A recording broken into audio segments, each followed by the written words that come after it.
انتهت الغربة. انتهت المغامرة اللي بتخوضها حباية الكوسة في طريقها من الصينية لحد ما تقابل الرز في الطبق.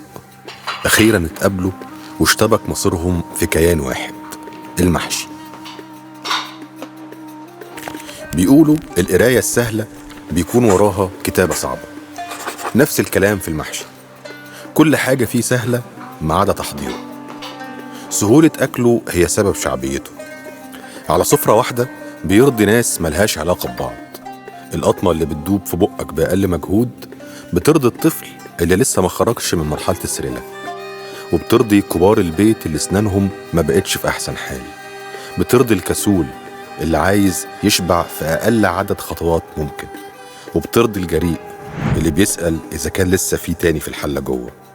شعبية المحشي عابرة للطبقات، زي صوت محمد رشدي، رصة مبهجة بتكلفة معقولة زي جنينة الأزهر. المنافسة على الصدارة بين الفلفل والكوسة.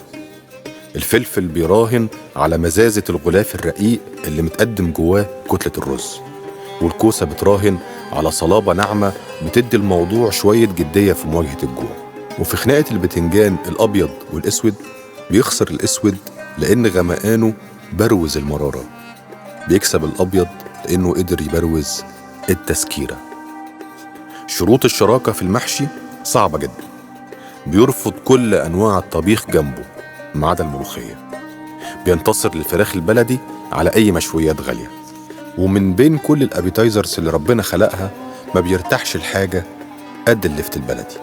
المحشي بيقدم للواحد مشاعر شبه مشاعر رجوع البني آدم لأهله وبيته بعد سفر، وتعب تحضيره فيه بهجة شبه بهجة تعب برفع الصيفي وتنزيل الشتوي. أكلة فيها ونس شبه ونس فيلم الحفيد.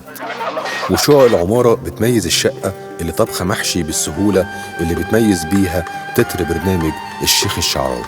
أكلة بهجتها خفيفة لكن تلمس القلب، زي قراية فتحة بنت عمتك. ممكن تستخدمه كاختبار شخصية. اللي بترمي حباية قرنفل جوه خلطة الرز ست بتعرف تسامح. اللي بتسويه في حلة أم بالفطرة، واللي بتسويه في الفرن الشاي والرغي معاها منتهى السعادة. اللي بياكل الحباية على بق واحد شخص يمكن الاعتماد عليه. اللي بيفضي شوية رز علشان يستطعم الخضار شخص حكيم ممكن تستشيره. اللي بيرمي معلقة ملوخية على حباية الفلفل ده فاكهة العيلة حرفيا. ممكن تعمل لنفسك أي شوية أكل وتقعد تاكل لوحدك ما عدا المحشي. بيجبرك دايما تدور على حد تقسم معاه اللقمة. لو المحشي بيغني هيقولك القالك حد. أكلة فلسفتها اللمة والزحمة، بس مش زحمة كوبري أكتوبر الظهر، أقرب للطافة زحمة المولد. المحشي أكتر أكلة تطبطب بيها على حد، وأسهل طبق تجني بيه شوية مودة، وأكتر أكلة بتحقق مقولة شاعر مجهول: بعد امتلاء المعدة يبدو كل شيء وكأنه قصيدة.